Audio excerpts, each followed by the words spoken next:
बिहार प्रदेश के गोपालगंज जिले का एक थाना लगता है मांझागढ़। और इसी मांझागढ़ थाने का एक गांव लगता है दानपुर। इसी दानपुर गांव में एक शिव जी का बहुत बड़ा मंदिर था, जिसके पुजारी बैजनाथ शाह थे। दरअसल ये जो बैजनाथ शाह थे, ये लगभग 60 साल के वर्ष के थे। और कहीं ना कहीं इनकी जो तबीयत थी वो आए दिन खराब हो जाया करती थी। एक दिन इनकी तबीयत दिसंबर 2023 में ख़राब हो जाती है, जिसके चलते ये उस मंदिर की देख रेख नहीं कर पा रहे थे। मंदिर की जो सेवा करने में पूरे तरीके से असमर्थ थे। और साथ ही उनके 4 बेटे भी थे, जिसमें सबसे एक छोटा बेटा था जिसका नाम मनोज शाह था। दरअसल ये जो मनोज शाह था, अभी अपने पिताजी से इस मंदिर की जिम्मेदारी ले लेता है और एक पुजारी के रूप में, एक केयर टेकर के रूप में उस मंदिर की देखभाल करने लगता है। साफ सफाई मंदिर की किया करता था। साथ ही जो भी व्यक्ति उस मंदिर में पूजा पाठ करने के लिए आया करता था, उन सभी का जो है हेल्प किया करता था। सब कुछ अच्छा चलता रहता है। तभी एक दिन अचानक 10 दिसंबर 2023 को जो लड़का था, मंदिर से अचानक से रात को 12 बजे के आसपास गायब हो जाता है। उसका बड़ा भाई थाने में जाता है और थाने में जाकर के गुमशुदगी की रिपोर्ट दर्ज करा देता है। पुलिस उस व्यक्ति को ढूंढने का प्रयास करती है, लेकिन उस पुजारी का कुछ भी अता पता नहीं चलता। तभी 16 दिसंबर 2023 को गांव के ही एक खेत में एक मरे हुए व्यक्ति का शव मिलता है। जब सबके पास जाया जाता है, जब उसकी शिनाख्त की जाती है, तो वो कोई और नहीं बल्कि वही पुजारी था जिसकी अभी अभी हत्या की गई थी। दरअसल पुलिस अभी पता लगाने में जुट जाती है कि आखिर इस व्यक्ति को किसने मारा है, किसने इसे इस बेरहमी के साथ पूरे तरीके से मौत के घाट उतारा है। तो जो सच्चाई निकल कर के सामने आती है वो बेहद चौंका देने वाली थी कि आखिर एक पुजारी के साथ ऐसा कोई कैसे कर सकता है। एक मंदिर के पुजारी को कोई मौत के घाट क्यों उतार सकता है। नमस्कार, आदाब, सत श्री अकाल। मैं हूँ आपका अपना दोस्त विपिन प्रजापति। दोस्तों, आज की जो सच्ची घटना मैं आपको सुनाने जा रहा हूँ, इस सच्ची घटना ने सभी का दिल झकझोर कर रख दिया था। दरअसल बिहार प्रदेश का एक ज़िला लगता है गोपालगंज, और इसी गोपालगंज का एक थाना लगता है मांझागढ़। और इसी मांझागढ़ थाने का एक गांव लगता है दानापुर। दरअसल इसी दानापुर गांव में एक मंदिर था जो कि 108 फीट का था, जिसका जो कि शिव मंदिर के नाम से जाना जाता था। इस गांव में ये जो मंदिर था काफ़ी प्रसिद्ध था। दूर दूर से लोग इस गांव में पूजा करने के लिए आया करते थे। साथ ही उस गांव में एक लड़की रहा करती थी जिसका नाम नेहा कुमारी था। दरअसल ये जो नेहा कुमारी थी, अभी इसकी उम्र महज 23 वर्ष के आसपास रही होगी। ये जो लड़की थी पढ़ने जाया करती थी, पढ़ने जा कर के अपने घर पर माता पिता का काम में हाथ बटाया करती थी। साथ ही ये सोमवार का फास्ट रखा करती थी, व्रत रखा करती थी। एक दिन ये लड़की इसी मंदिर में जाती है और मंदिर में जाने के बाद ये जो मंदिर के पुजारी थे बैजनाथ, इनका एक बेटा था मनोज शाह, वो भी अपने पिताजी के साथ मंदिर में आने लगा था। अब इस लड़की के मनोज शाह की दोस्ती इसी नेहा कुमारी नाम की लड़की से हो जाती है। इनकी दोस्ती धीरे धीरे आगे बढ़ने लगती है। जैसे जैसे दोस्ती आगे बढ़ रही थी, वैसे वैसे ना जाने कब इनमें प्यार हो जाता है, किसी को इसका कुछ अता पता नहीं चलता। धीरे धीरे वक्त बीतता रहता है। कई बार ये लोग फिजिकल रिलेशन भी बना चुके थे, एक दूसरे में पूरे तरीके से घुल मिल भी चुके थे। सब कुछ अच्छा चल रहा था। इत्तेफाक से इस लड़की की शादी इस लड़की की जो शादी थी वो मार्च 2023 में करा दी जाती है। जिसके बाद ये लड़की थी अब इस लड़के को इस गांव को छोड़ करके अपने ससुराल में जा चुकी थी। लड़का अब इस लड़की से इतनी जल्दी नहीं मिल पाता था। लड़का भी परेशान रहने लगा था कि आखिर मैं इस लड़की से मिल क्यों नहीं पाता हूँ। दरअसल इस लड़के ने जब इस लड़की के साथ एक बार फिजिकल रिलेशन बनाए थे, तो इस लड़की के साथ जो फिजिकल रिलेशन बना रहे थे उस समय इसने एक वीडियो कैमरे में कैप्चर कर लिया था। अपने फ़ोन में एक वीडियो बना रखा था। अब ये उसी वीडियो को दिखा करके इस लड़की से कहता था कि तुम मेरे पास आओ, मेरे साथ शारीरिक संबंध बनाओ, नहीं तो मैं तुम्हारी इस वीडियो को वायरल कर दूंगा। लड़की परेशान रहती थी। लड़की इधर उधर की बातें किया करती थी कि मैं अपने घर पर हूँ, मेरे हस्बैंड हैं, अभी नहीं आ सकती। इस तरीके से लड़की इस लड़के को टालती रहती है। धीरे धीरे वक्त बीतता रहता है। महीना आ जाता है दिसंबर 2023।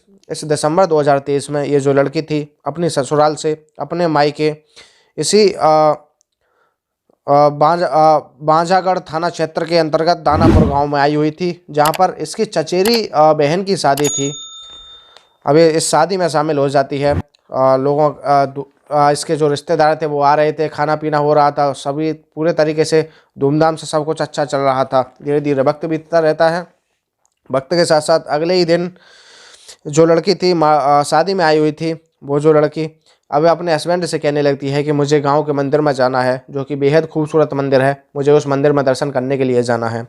इसका जो हस्बैंड था वो कहता है ठीक है, तुम मंदिर का दर्शन करने चलो, मैं तुम्हें लेकर चलता हूँ।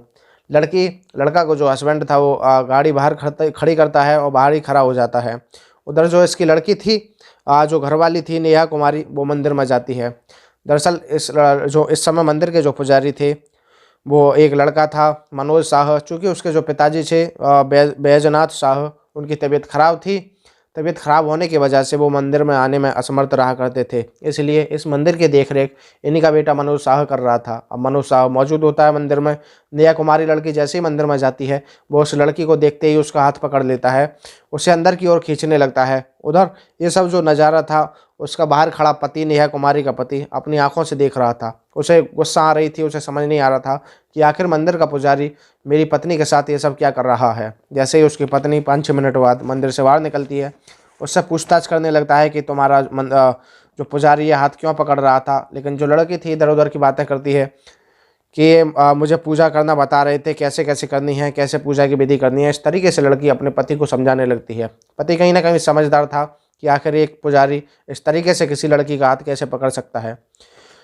यह बात खत्म हो जाती है। पति जो था अपनी पत्नी नेहा कुमारी को लेकर के घर जाता है। घर जाने के बाद इनमें अभी भी लड़ाई झगड़ा हुआ करता था इसी बात को लेकर के। चूँकि पति जो था वो सारे नज़ारे को अपनी आंखों से देख चुका था। अब आए दिन इनमें इन्हीं बातों को लेकर के लड़ाई झगड़ा होता था कि आखिर वो पुजारी कौन था, उसने तुम्हारा हाथ क्यों पकड़ा था। लड़की इन सबसे परेशान आ करके एक दिन अपने पति को सारी घटनाक्रम को बता देती है और कहती है कि वो जो पुजारी है मंदिर का, वो मेरा प्रेमी है। उससे लगभग 3 साल से मैं प्यार करती थी। शादी हो जाने के बाद वो मुझसे मिल नहीं पाता था। कई बार हमने फिजिकल रिलेशन बनाए थे। जब एक बारी हमने फिजिकल रिलेशन बनाए थे तो उसका वीडियो इस पुजारी ने अपने फ़ोन में कैप्चर कर लिया था। उसी वीडियो को लेकर के वो मुझे ब्लैकमेल करता था और मुझे पास मिलने के लिए बुलाता था। बस कुछ नहीं, इतना सुनते ही उसके जो हस्बैंड था वो आग बबूला हो जाता है। उसकी समझ नहीं आता कि आखिर ये सब मेरे साथ हुआ तो हुआ क्या। अब धीरे धीरे ये जो बात थी उसके पूरे परिवार को पता चल जाती है। परिवार के लोग भी हैरान थे, परेशान थे कि आखिर एक लड़की उस तरीके से एक पुजारी के साथ रिलेशन क्यों बना चुकी थी। बात यहीं ख़त्म नहीं होती, धीरे धीरे वक्त बीतता रहता है। अब जो पुजारी था वो इस लड़की को ब्लैकमेल करता था और कहता था मुझसे मिलने के लिए आओ। इन सब से परेशान होकर के लड़की अपने हस्बैंड से कहती है कि ये मुझे इस तरीके से परेशान करता है। हस्बैंड जो था अब इसे मौत के घाट उतारने की प्लानिंग करने लगता है। लड़की जो थी तारीख थी उस समय 10 दिसंबर 2023। अब लड़की अपनी चाची के पास जाती है, कहती है कि चाची मुझे अपना फ़ोन दीजिए, मैं अपने हस्बैंड को प्रेमी को फ़ोन करूँगी और उसे मिलने के लिए बुलाऊँगी। अब चाची फ़ोन देती है। अब लड़की जैसे ही प्रेमी को फ़ोन लगाती है, वक्त था लगभग रात के 12 बजे का, 12:30 बजे का। लड़की जो थी इस प्रेमी से बात करने लगती है, मनोज शाह थे। मनोज शाह से काफ़ी देर तक बातें चलती हैं, लगभग 10 से 12 मिनट बात चलती हैं। अब जो लड़की थी इस प्रेमी को मिलने के लिए अपने घर पर बुलाती है। ये लड़का रात को लगभग 10 दिसंबर 2023 रात को लगभग 12:40 पर इस मंदिर से बाहर निकलता है। चूँकि जो मंदिर पुजारी था वो मंदिर में ही सोना पसंद करता था। उसे लगता था कि मुझे घर सोने से अच्छा सुकून मंदिर में सोने से मिलता है, इसीलिए मंदिर में डेली की तरह सोया करता था। 10 दिसंबर 2023 रात लगभग 12:40 पर यह उस लड़की से मिलने के लिए उसके घर पर पहुंच जाता है। लड़की घर का दरवाज़ा खुलती है, इस लड़के को अंदर लिया जाता है। जैसे ही अंदर लिया जाता है, इसे खाना वाना खिलाते हैं, पानी वानी पिलाते हैं, आपस में बातचीतें करना शुरू कर देते हैं। अब जो लड़की थी उसका हस्बैंड भी मौका वारदात पर आ जाता है। अब ये जो लड़की थी अब इस लड़के से कहती है कि तुम्हारे पास जो वीडियो है तुम उस वीडियो को मुझे दे दो या फिर डिलीट कर दो। लड़का जो था वीडियो देने से मना कर देता है। लड़की अब इस पर दबाव बनाने लगती है। लड़की के परिवार के कई सदस्य वहाँ कलेक्ट हो चुके थे, इकट्ठे हो चुके थे। वो सभी अब इस मनोज साहु पर दबाव बनाने लगते हैं कि तुम्हारे पास जो वीडियो है वो इसे पूरे तरीके से डिलीट कर दो या फिर हमें दे दो, तुम्हारे साथ अच्छा नहीं होगा यदि तुम ऐसा नहीं करोगे तो। लेकिन मनोज शाह हो सकता है उस समय वीडियो देने की स्थिति में ना हो, चूँकि वो वीडियो उस समय हो सकता है उसके पास अवेलेबल ना हो, इसलिए मनोज शाह वीडियो देने से पूरे तरीके से इनकार कर देता है। अब उसके परिवार वाले थे आग बबूला हो जाते हैं, इस लड़की को मारना पीटना शुरू कर देते हैं। बेहद गंदे तरीके से उस लड़के को मारा जाता है। अभी भी ये लड़का वीडियो देने के लिए तैयार नहीं था। अब इसके जो घर वाले थे इतने क्रूरता दिखाने लगते हैं, इतनी हैवानियत की हदें पार कर देते हैं कि इस डंडे से गरम डंडा करते हैं। गरम जो लोहे की जो रॉड थी वो उसके शरीर के अलग अलग हिस्सों में घुसना शुरू कर देते हैं। लड़का रोता है, तड़पता है, लेकिन इन लोगों पर इसकी रोने चीखने चिल्लाने का कोई भी असर नहीं पड़ता। लड़का वीडियो देने में अभी भी असमर्थ था। अब इसे पूरे तरीके से तेज़ी धारदार हथियारों से इस पर वार किए जाते हैं और इसे मौत के घाट उतार दिया जाता है। जैसे मौत के घाट उतारा जाता है, फिर ये लोग अभी भी अपनी हैवानियत की हदें यहीं पर नहीं रोक रहे थे। इनकी हैवानियत की हदें टाइम टू टाइम दर पर दर बढ़ती जा रही थी। अब ये इस पुजारी की, मनोज साहू की गर्दन को काटते हैं। गर्दन काटने के बाद उसके जीव को निकाल लिया जाता है। जीव निकालने के बाद उसकी आँखें भी निकाल ली जाती हैं।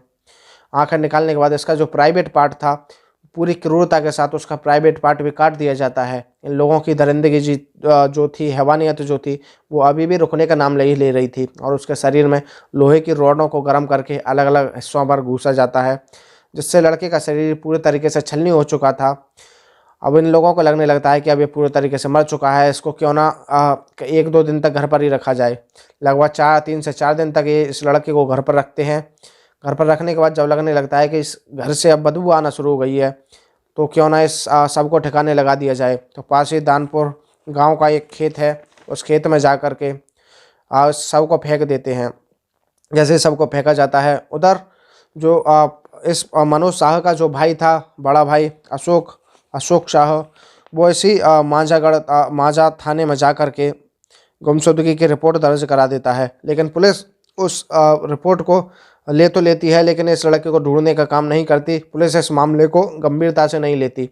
जब अगले कई दिनों बाद बीत जाने के बाद, लगभग 16 दिसंबर 2023 को कई लोग जब अपने घरों से घूमने के लिए सुबह बाहर निकलते हैं, तो उस खेत से बेहद अजीब तरीके की बदबू आने लगी थी। उस सब में कीड़े पड़ चुके थे। अब जब बदबू आ रही है, तो जो गांव के लोग थे वो उस बदबू की तरफ बढ़ते हैं, तो देखते हैं कि वहां पर एक व्यक्ति है जो कि मृत अवस्था में पड़ा हुआ है। उसे देखने के बाद एक व्यक्ति की चीखें निकल जाती हैं। अब वो व्यक्ति गांव के बाकी अलग अलग लोगों को वहां इकट्ठा कर लेता है। अब कई लोग आपस में वहाँ मौजूद थे। अब उसके कपड़ों के द्वारा उसकी शिनाख्त की जाती है, पहचान की जाती है, तो पता चलता है कि यह कोई और नहीं बल्कि वही मंदिर का पुजारी है जो कि 10 दिसंबर को मंदिर से गायब हो चुका था। अब उसके परिवार को सूचना दी जाती है। परिवार के अलग अलग सदस्य मौका वारदात पर पहुंच जाते हैं। पुलिस को इन्फॉर्म किया जाता है। पुलिस भी घटना स्थल पर पहुंच जाती है।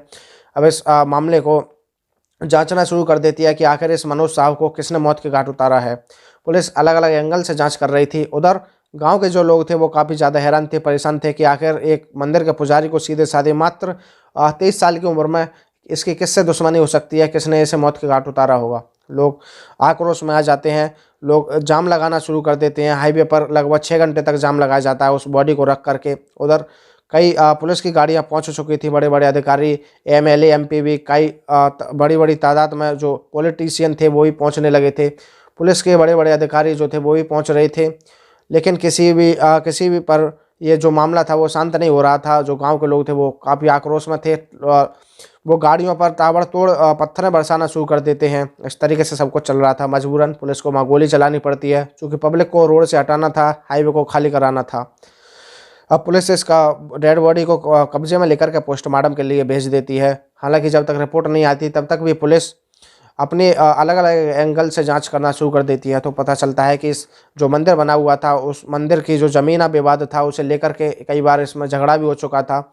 माना जाता है कि एक बार इस मंदिर की ज़मीन को लेकर के हिंदू मुस्लिम पक्षों में लड़ाई झगड़ा हुआ था। तो पुलिस को शायद कहीं ना कहीं लग रहा था उस समय कि हो सकता है कि मुस्लिम समुदाय के लोगों ने ही इस पुजारी की हत्या की हो। लेकिन अभी भी पुलिस अपनी जांच को जारी रखती है, और जब पोस्टमार्टम रिपोर्ट सामने आ जाती है तो पता चलता है कि इसकी जीवित काटी गई है। इस तरीके से जो भी इसके साथ क्रूरता दिखाई गई थी वो सब उस पोस्टमार्टम रिपोर्ट में आ जाती है। उधर पुलिस जो थी अपने अपने अलग अलग एंगल से जांच कर रही थी। अब इसकी कॉल डिटेल निकाली जाती है तो पता चलता है कि लास्ट टाइम इसकी जो व्यक्ति की बात थी वो इसी 10 दिसंबर को एक 16 मिनट बात हुई थी। जब उस 16 मिनट वाली जो दूसरी कॉल रिकॉर्डिंग थी, जब उसे निकाली जाती है तो पता चलता है कि ये कोई और नहीं बल्कि एक लड़की है जो कि नेहा नाम की लड़की है, वो बात कर रही थी। अब इसके पास जाया जाता है, इस नेहा को अरेस्ट किया जाता है, हिरासत में लिया जाता है, तो इससे पूछताछ की जाती है। लड़की पहले इधर उधर की बातें करने लगती है, लेकिन जब पुलिस सख्ती से इस लड़की से पूछताछ करती है तो ये लड़की अपना गुनाह कबूल लेती है और पुलिस को सारी सच्चाई बता देती है। कहती है कि मैंने अपने चाची के फ़ोन से इसे फ़ोन किया था, चूँकि ये मेरा प्रेमी रह चुका था और इसने मेरी एक बार वीडियो भी बना ली थी शारीरिक संबंध बनाते समय। उसी के बाद ये मुझे ब्लैकमेल करके मुझे मिलने के लिए बुलाया करता था। इसी से तंग आकर के मैंने इसे मौत के घाट उतारा है। अब पुलिस भी हैरान थी, परेशान थी कि आखिर परिवार के इतने लोग इस एक पुजारी के साथ, सामान्य से 23 साल के लड़के के साथ इतनी क्रूरता कैसे दिखा सकते हैं, जहां उसका प्राइवेट पार्ट भी उसके शरीर से अलग कर दिया गया था। अब पुलिस इसके परिवार के लगभग 6 से 7 लोगों को अरेस्ट कर लेती है और उन पर चार्जशीट लगा करके इन्हें जेल भेज देती है। और पुलिस की जो जांच थी अभी भी आगे जारी रहती है, चूँकि पुलिस को कहीं ना कहीं लग रहा था कि इस मामले में इस परिवार के सदस्य ही नहीं बल्कि 1-2 और लोग भी शामिल हो सकते हैं। और पुलिस जो 3 लोगों को पूरे तरीके से जेल भेज देती है, जहां पर किस तरीके से इन लोगों ने इस व्यक्ति के साथ क्रूरता दिखाई थी, इसके शरीर के अलग अलग अंगों को, अलग अलग हिस्सों को अलग कर दिया गया था। तो दोस्तों, इस कहानी का उद्देश्य किसी को हैरान करना नहीं है, परेशान करना नहीं है, बल्कि आप लोगों को जागरूक करना है कि इस देश में ऐसे ऐसे लोग भी रहते हैं जो कि हैवानियत की सारी हदें पार कर देते हैं। तो दोस्तों, आप लोग अवेयर रहें, सुरक्षित रहें, अपना ख्याल रखें, अपने बच्चों का ख्याल रखें, और इसी तरह की और भी कहानियाँ सुनने के लिए चैनल को सब्सक्राइब करें, वीडियो को लाइक करें, दोस्तों के साथ शेयर करें। यदि आप फेसबुक पर देख रहे हैं तो पेज को फॉलो करना ना भूलें। मिलते हैं नेक्स्ट वीडियो में, तब तक के लिए धन्यवाद। जय हिंद, जय भारत।